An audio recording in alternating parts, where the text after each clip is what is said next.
श्रृंगार रूह मेरी क्यों न आवे तोहे लज्जत, तो को हकीम कही अर्ज की। अर्ज किया तेरे दिल को तोहे ऐसी बड़ाई हकीम दई। अब अक्षरातीत धाम के धनी महामती जी के धाम हृदय में विराजमान होकर अपने अंगों का खुला वर्णन कर रहे हैं। श्रृंगार का एक ही लक्ष्य है, सब तरफ से ध्यान हटाकर केवल मूल स्वरूप में केंद्रित कर देना। इसलिए प्रारंभ के प्रकरणों में ही कह दिया, अब हुक्म द्वारा खोलिया लिया अपने हाथ हुक्म। दिल मोमिन के आए के अर्ज कर बैठे खसम। इसके पूर्व के प्रकरण की अंतिम चौपाई है, एते दिन हक जस गाइया लदुन्नी का बेवरा कर। हकीम हुक्म हाथ अपने लिया जो दिया था महमंद के सिर पर। श्रृंगार किताब के अवतरित होने से पहले स्थिति यह थी कि सब सुंदर साथ की हकीकत की अवस्था चल रही थी। महामती जी कह रहे हैं कि मेरे धाम धनी, आज दिन तक आपके दिए हुए तारतम ज्ञान से मैंने आपकी महिमा का बखान किया, युगल स्वरूप की शोभा श्रृंगार का वर्णन सुंदर साथ के दिल में उतारा। अब हुक्म का तात्पर्य क्या है? महामती जी के दिल को जागनी लीला की सारी शोभा दी गई थी।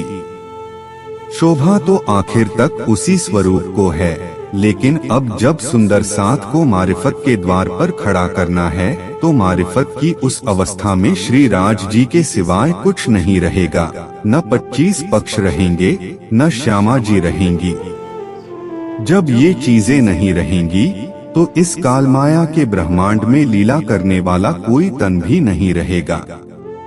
सुंदर साथ सब कुछ भुला दें। व्रज में क्या हुआ, रास में क्या हुआ, अरब में क्या हुआ, देवचंद्र जी के तन से क्या हुआ और हकी सूरत के तन से भी क्या हो रहा है, उसी तन में बैठे हैं।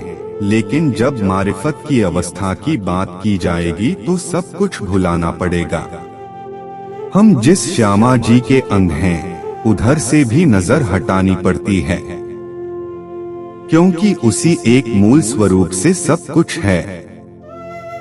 लीला का जब बयान होगा तो श्यामा जी भी है, सखिया भी हैं, महालक्ष्मी भी हैं, 25 पक्ष हैं। और जब यहाँ की लीला के बारे में वर्णन होगा तो इन तीनों में ब्रह्मलीला भई, ब्रजरास और जागनी कही। लेकिन जब लीला से हटकर लीला करने वाले से एक रूपता आती है तो सब कुछ भूल जाएगा।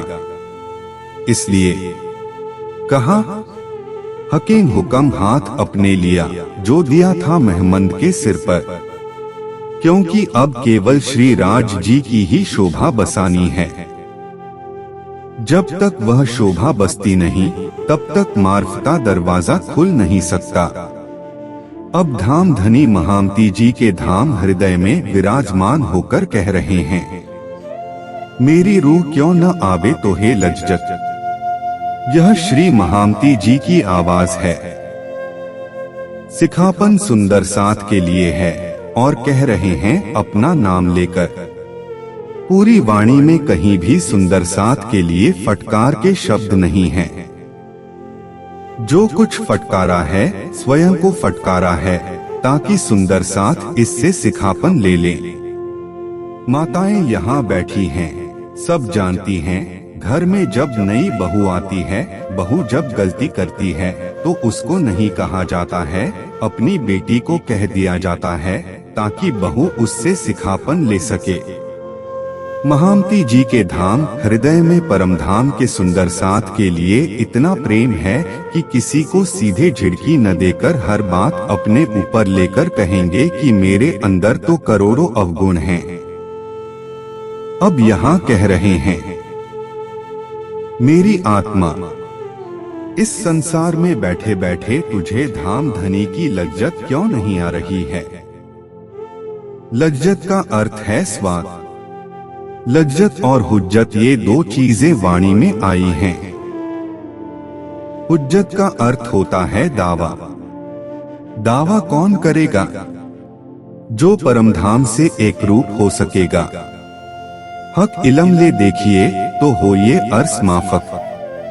जब हम यहाँ के भावों से ऊपर उठ करके परमधाम के भावों में खो जाएं, हम अधिकार के साथ कर्तव्य की भाषा भी जान जाएं कि एक ब्रह्म मुनि की शोभा को धारण करने के बाद, परमहंस कहलाने के बाद या परमधाम की ब्रह्म सृष्टि कहलाने के रूप में हमें क्या क्या कुर्बानियां करनी पड़ेंगी।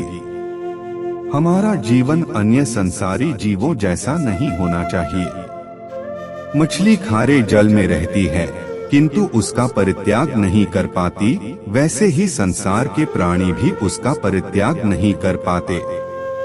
उसी तरह से यदि हम भी करते हैं तो हमारे और उनमें कोई अंतर कहाँ रह गया। तुम आइया छल देखने, भिल गैया माहे छल। छल को छल न लागी, ओ लहरी ओ जल। माया के जीव तो माया से पैदा हुए ही हैं, वे इसको कैसे छोड़ सकते हैं। लेकिन परमधाम की ब्रह्म सृष्टि तो हौस कौसर के अंदर रहने वाली है। वह इस मोह के सागर में भला कैसे रह सकती है। इस प्रकरण की पहली चौपाई से यही बात आत्मा को उद्वेलित कर रही है कि मेरी आत्मा इस संसार में आने के बाद, सागर की वाणी उतरने के बाद और श्रृंगार में अब एक एक अंग का पूरा वर्णन आया है। इससे पूर्व श्री राज जी की इजार का वर्णन है। यहाँ एक एक अंगों का वर्णन दिया जाएगा। चरण कमल कैसे हैं, हक मासूक के नेत्रों की शोभा कैसी आई है, माथा कैसा है, बालों की शोभा कैसी है, कान की शोभा कैसी आई है, कानों की विशेषता क्या है, नासिका की विशेषता क्या है, दांत आए हैं तो कैसे हैं। जहाँ तक मैं समझता हूँ, श्रृंगार की वाणी को पत्थर जैसा दिल भी यदि चिंतन के भाव से और भावुकता लेकर पढ़ेगा तो मैं समझता हूँ कि वह मोम की तरह पिघल जाएगा। श्रृंगार की वाणी है ही ऐसी। यदि कमजोर हृदय वाला ज्यादा भावुक आदमी पहली बार पढ़े तो यदि उसका दिल मजबूत नहीं है तो हो सकता है उसको डॉक्टर के पास भी ले जाना पड़े, क्योंकि सागर श्रृंगार की वाणी युगल स्वरूप को, राज जी को बिल्कुल सामने प्रत्यक्ष खड़ा कर देती है। आवश्यकता यही होती है कि हम इस ब्रह्म वाणी को पूरी तन्मयता से अपने अंदर आत्मसात करें। इंद्रावती जी की आत्मा कह रही है कि मेरी आत्मा, तुझे इस संसार में रहने पर धनी के स्वरूप की लज्जत क्यों नहीं आ रही। तो को हकें कही अर्ज की, तुझे धाम धनी ने तो परमधाम का सारा खजाना ही दे दिया। राज जी के दिल में क्या खजाना है। राज जी के दिल में माया के खजाने नहीं हैं। राज जी के दिल में वहदत का खजाना है, निस्बत का खजाना है, इश्क का खजाना है और इल्म का भी अनंत खजाना है। आप कह सकते हैं कि इश्क में इल्म नहीं होता, तो बात यह नहीं है। इनका प्राण इश्क है और इश्क का प्राण इल्म है। दोनों एक दूसरे के पूरक हैं, दोनों में चोली दामन का साथ है। यदि अक्षरातीत की बुद्धि निस्बुद्धि है, श्यामा जी की बुद्धि निस्बुद्धि है, सखियों की बुद्धि निस्बुद्धि है, तो क्या उनके पास ज्ञान होगा ही नहीं। हाँ, यह जरूर है कि जब इश्क की लीला होती है तो स्वयं का अस्तित्व भुला दिया जाता है। पुराण संहिता में वर्णन आता है कि राधा श्री कृष्ण को देखते देखते श्री कृष्ण के प्रेम में इतनी खो गई कि राधा को पता ही नहीं रह गया कि मैं राधा हूँ, और उनका स्वरूप श्री कृष्ण का बन गया। श्री कृष्ण राधा को देखते देखते इतने भाव विभोर हो गए कि श्री कृष्ण का तन भी परिवर्तित होकर राधा का तन बन गया। यह घटना क्या संदेश देती है। इस घटना का तात्पर्य यही है कि जिसका चिंतन किया जाता है वह वैसा ही हो जाता है और आशिक माशूक के बीच में कोई पर्दा नहीं रह जाता। यदि योग माया के ब्रह्मांड में राधा श्री कृष्ण बन सकती है, श्री कृष्ण राधा बन सकते हैं, तो परमधाम की तो ऐसी स्वलीला अद्वैत वहदत की भूमिका है जिसमें सभी एक स्वरूप हैं। चितवनी करते समय भाइयों को अंगना भाव धारण करने में कितनी झिझक होती है, लेकिन जहाँ प्रेम की भूमिका है वहाँ ये माया के तन समाप्त हो जाते हैं, न स्त्री न पुरुष।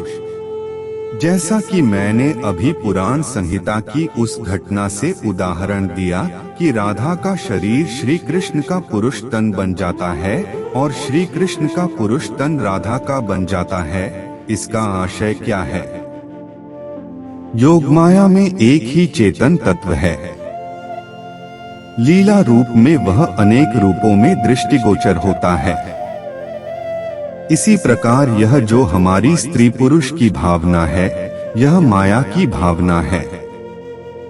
उस प्रेम के निर्विकार धरातल पर, वहदत के धरातल पर इस संसार की सारी भावनाएं नहीं रहेंगी, और जब हम उस राज जी की शोभा को दिल में बसाते हैं तो निश्चित है कि हमको उसका स्वाद आना चाहिए। महामती जी यही बात कह रहे हैं कि मेरी आत्मा, राज जी ने तुझे अर्श का सारा खजाना दे दिया है, फिर भी तुम्हारे अंदर वहाँ की लज्जत क्यों नहीं आ रही है? अर्श किया तेरे दिल को, तुम्हारे दिल को धाम धनी ने अर्श किया है। अब प्रश्न यह होता है कि इस जागनी ब्रह्मांड में किसका दिल अर्श है? क्या एक समय में एक ही दिल अर्श होता है या कई दिल अर्श हो सकते हैं?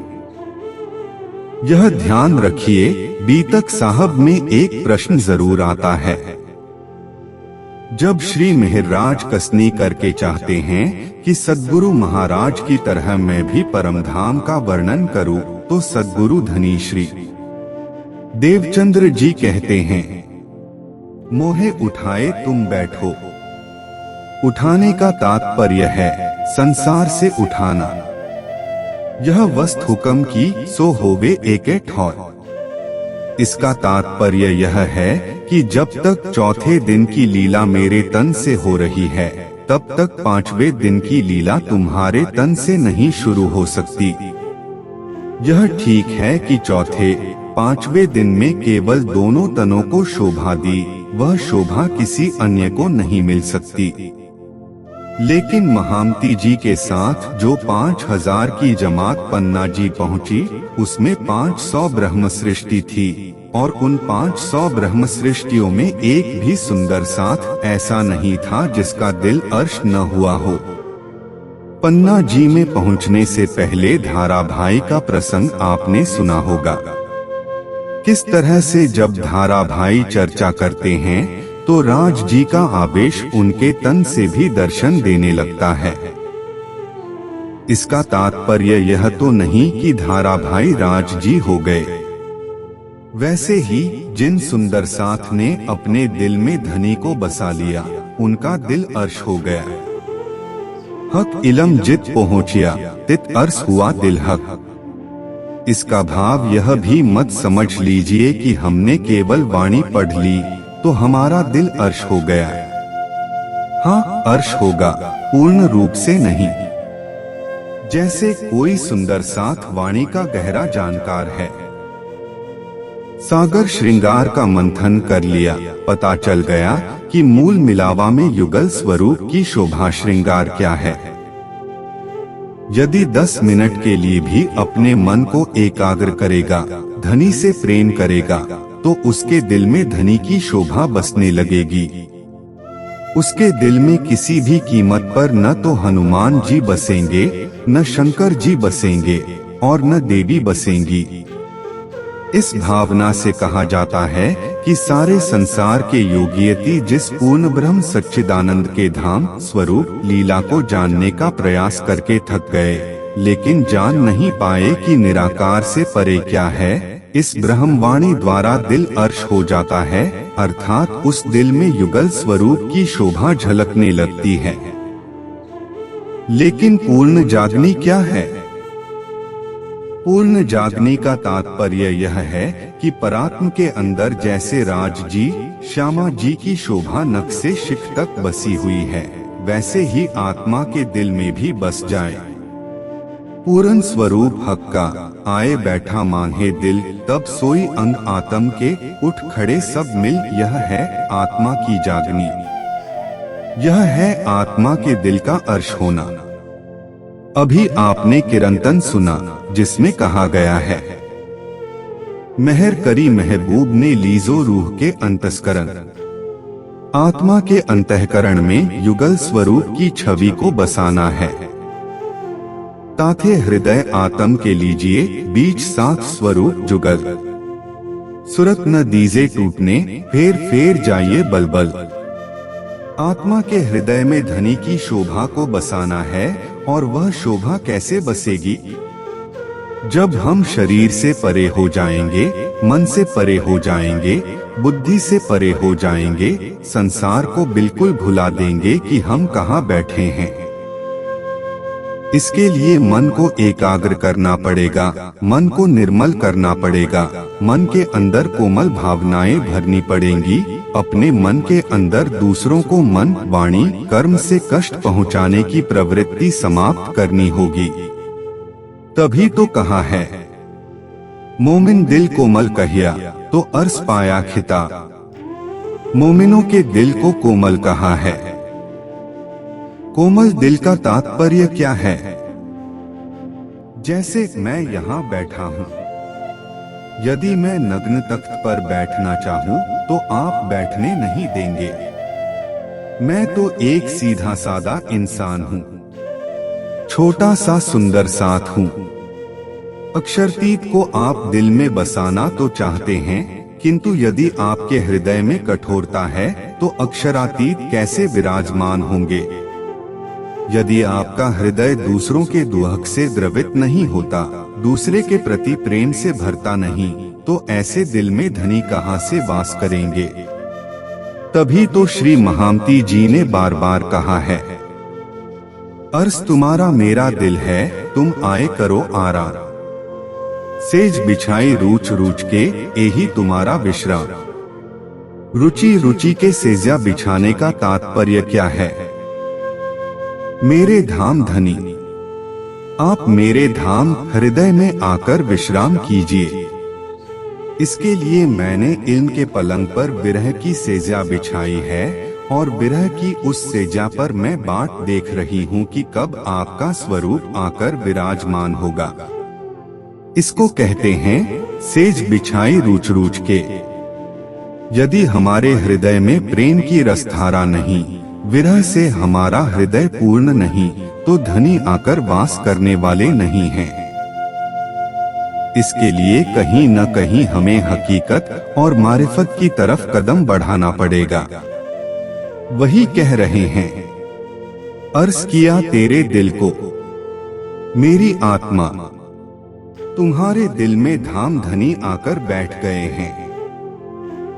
अभी प्रसंग चल रहा था कि क्या 5वें दिन की लीला में केवल महामती जी का ही दिल अर्श था। एक घटनाक्रम है, सुंदर साथ बंगला जी दरबार में बैठे थे। श्री जी ने पूछा, लालदास हौस कौसर की पाल ठोस है या पोली? लालदास जी ने वहीं धरती पर मुक्का मारा, धम की आवाज हुई और कहा, धाम धनी। हौस कौसर की पाल पोली है, कितना आत्मिक बल रहा होगा श्री लालदास जी के अंदर कि मैं इस दुनिया में हाथ मारूं तो पता चल जाए कि हौस कौसर की पाल ठोस है या पोली। यदि लालदास जी का दिल अर्श नहीं हुआ होता तो यह कैसे वर्णन कर सकते थे? यदि युगलदास जी का दिल अर्श नहीं हुआ होता तो वे परमधाम का वर्णन कैसे कर सकते थे? 500 ब्रह्म मुनियों ने अपने दिल में युगल स्वरूप को साक्षात बसा लिया, और तो और जो ईश्वरी सृष्टि थी उसने भी अपने दिल में धनी को बसा लिया। किरंतन में एक चौपाई आती है, ती सृष्टि विष्णु 100 बरसे, प्रेमे पीवेगा शब्दों का सार। इसका तात्पर्य क्या है? जब हकी सूरत की अंतर्धान लीला हो गई। अंतर्धान लीला का तात्पर्य है कि उन्होंने अपनी लीला को छिपा लिया, क्योंकि छठे दिन की लीला में अब सुंदर साथ को शोभा देनी है। छठे दिन की लीला प्रारंभ होनी है। भिन्न भिन्न ब्रह्म मुनियों के तन से जागनी कार्य की सेवा लेनी है, इसलिए हकी सूरत ने अपनी लीला छिपा ली। उनके विरह में अधिकतर ब्रह्म मुनियों ने शरीर छोड़ दिया। वे सन 1751 के पश्चात जो भी ईश्वरी सृष्टि आई, उन्होंने विचार किया कि वे कैसे ब्रह्म मुनि थे जो श्री जी का अंतर्धान एक पल के लिए भी सहन नहीं कर सके। विरह में तड़प कर शरीर छोड़ दिए। 30 साल तक ईश्वरी सृष्टि ईमान और बंदगी के सहारे हकी सूरत को याद करती रही, युगल स्वरूप को याद करती रही। उसके पश्चात जीव सृष्टि आई। कहा है 70 बरस लो विरहा आग जलाए। 70 बरस तक अजाजील को विरह की अग्नि में जलाया गया। अजाजील को जलाने का तात्पर्य है जीव सृष्टि को विरह की अग्नि में जलाया गया।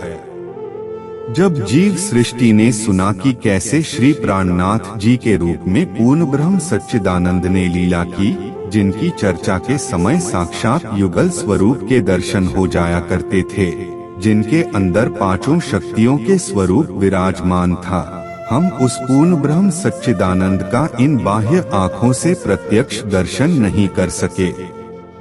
अब 70 साल तक जीव सृष्टि भी तड़पती रही। इसको कहते हैं 30 सृष्ट विष्णु 100 बरसे प्रेमे पीवेगा शब्दों का सार। जागनी लीला के 100 साल पूरे हो जाने के पश्चात जब 1745 का समय था, उसके पश्चात 100 साल तक यह घटना दर्शाई गई है।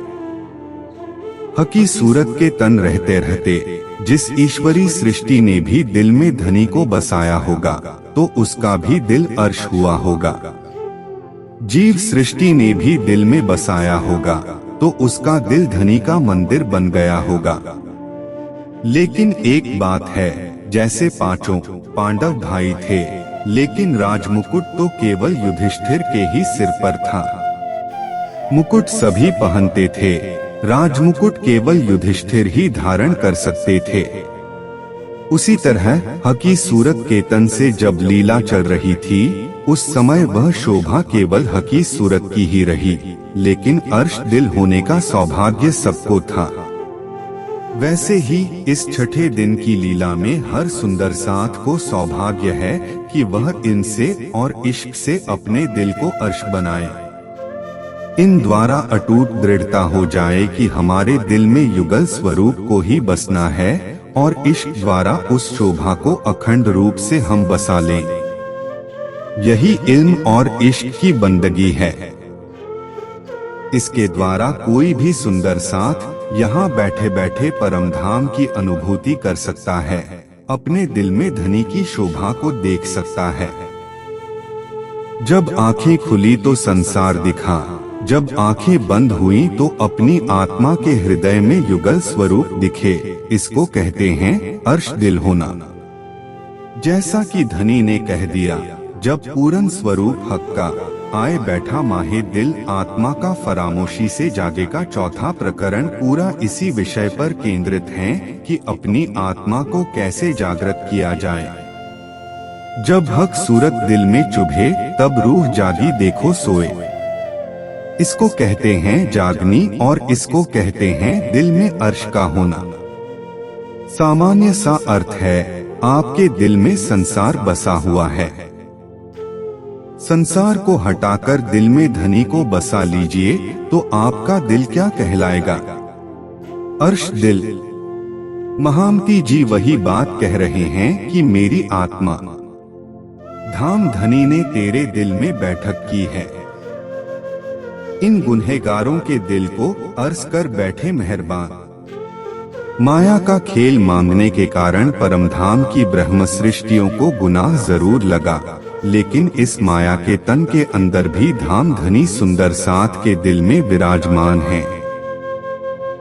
हर सुंदर साथ से धनी का संबंध है, किंतु अर्श दिल की शोभा तब मिलेगी जब हम अपने दिल से संसार को हटा दें और दिल में युगल स्वरूप की शोभा को बसा लें। इसके लिए हमें अपने को कसौटियों से गुजारना पड़ेगा। महामती जी कहते हैं, एनिध लई मैं कसनी कर। कसनी का तात्पर्य हठयोग नहीं है। कसनी का तात्पर्य है हमारी इंद्रियां जो माया का सुख चाहती हैं, उससे अपने को अलग करें और धनी के प्रेम में डुबोएं। कयामत नामा में स्पष्ट रूप से कहा है कि जब तक हिरस हवा के बंधन बने रहते हैं, तब तक दिल में धनी की शोभा नहीं बस पाती। तस्बी गोदली करवा, छोड़ो जनेऊ हिरस हवा। जो कुछ सांसारिक चाहनाएं हैं, हमारे और धनी के बीच में बाधक हैं। इन इंद्रियन की मैं क्या कहूँ, ये तो अवगुण ही की काया। इनसे देखूं क्यों साहेब, यही भई आड़ी माया। हमारा मन सांसारिक सुखों में आसक्त है। जितनी आसक्ति हमारी सांसारिक सुखों में है, उतनी आसक्ति यदि धनी के प्रेम में हो जाए, धनी की शोभा को बसाने के लिए हो जाए, तो हमारा जीवन ही धन्य धन्य हो जाएगा। यही बात महामती जी कह रहे हैं। तो भी ऐसी बड़ाई हकेंदई मेरी रूह, धाम धनी ने तुझे कितनी बड़ी शोभा दी है। कल्पना कीजिए, कोई एक झोपड़ी में रहने वाला साधारण सा इंसान है, घास फूस की झोपड़ी में रहता है। कदाचित उसके घर प्रधानमंत्री आ जाए झोंपड़े में, तो वह खुशी के मारे पागल हो जाएगा। वह सोचेगा कि सारे देश का प्रधानमंत्री मेरे घर पर ठहरा हुआ है। वह ऐसे गर्व की अनुभूति करेगा कि मैं दिल्ली के प्रधानमंत्री निवास में रहने जैसा गौरव पा रहा हूँ। प्रधानमंत्री की सान्निध्यता से ही उसको ऐसा आनंद मिलेगा।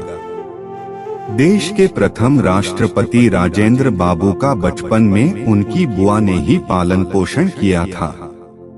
जब वे राष्ट्रपति बन गए तो कहा कि बुआ, कुछ समय के लिए तुम दिल्ली में राष्ट्रपति भवन आ जाओ और मेरे साथ रहो। बुआ ने वहां की भोजपुरी भाषा में कहा था कि तू तो बन गया है देश का राजा, और मेरी तो आदत पड़ी है तुझेरे करके बोलने की।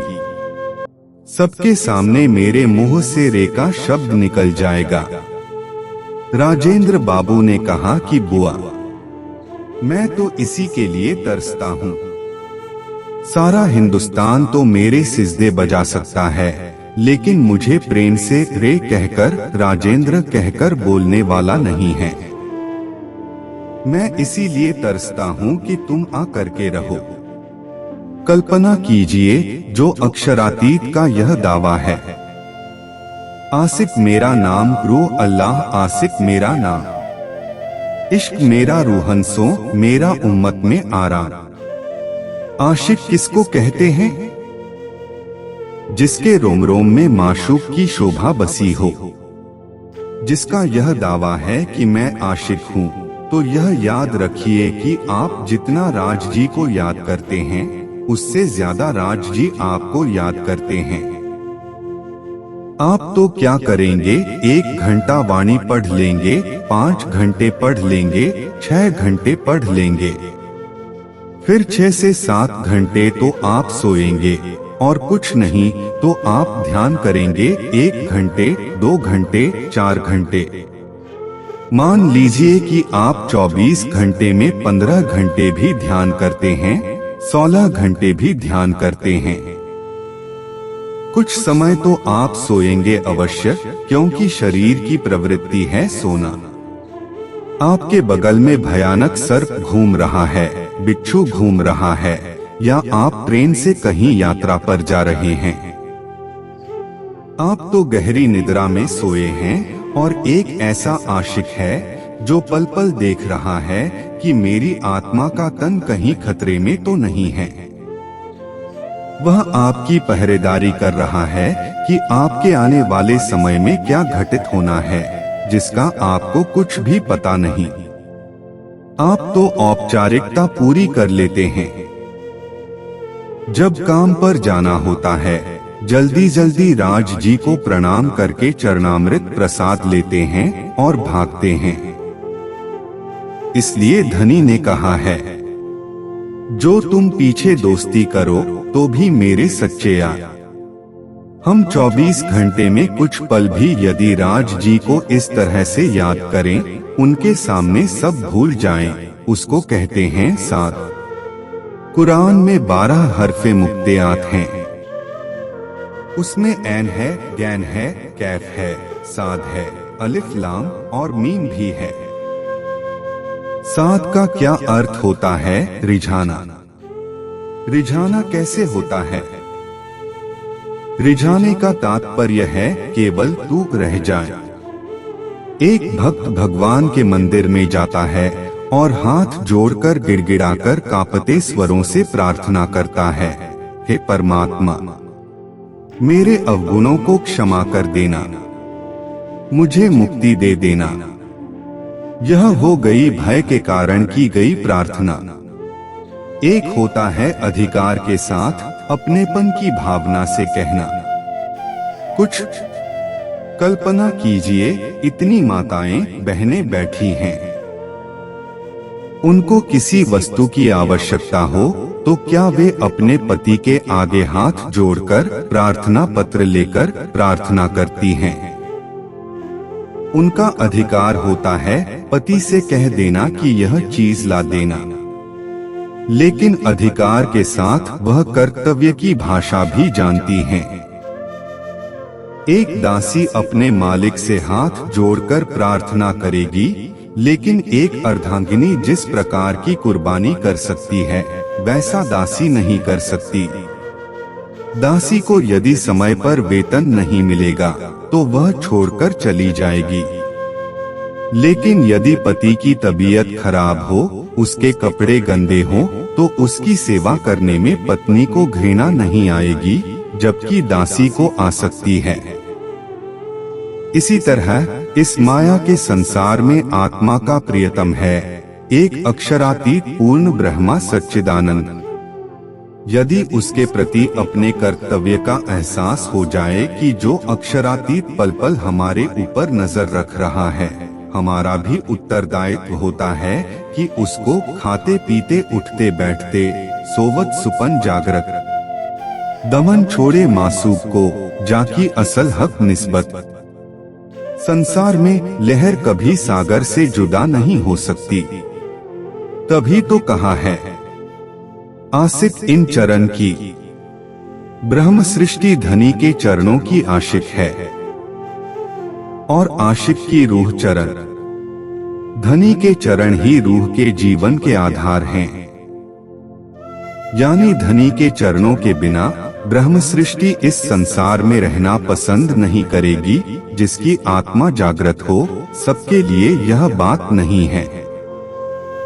साध करने का तात्पर्य ही यह है कि हम खुद को भूल जाएं, हम अपने रिश्ते नातों की खुशियों को भूल जाएं। सुंदर साथ के सामने समस्या रहती है कि राज जी से न कहें तो किससे कहें।